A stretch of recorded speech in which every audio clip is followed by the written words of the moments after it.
الأبجدية الكردية تتألف من 31 حرفا. ألفابية كردي سي ويك تيبين ويهنا: A A B B J J Ch Ch D D A A E E F F G G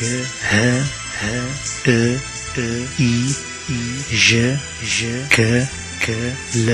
L M M N N O O P P Q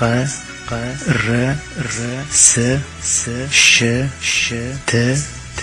E E U U V V W W X X Y Y Z Z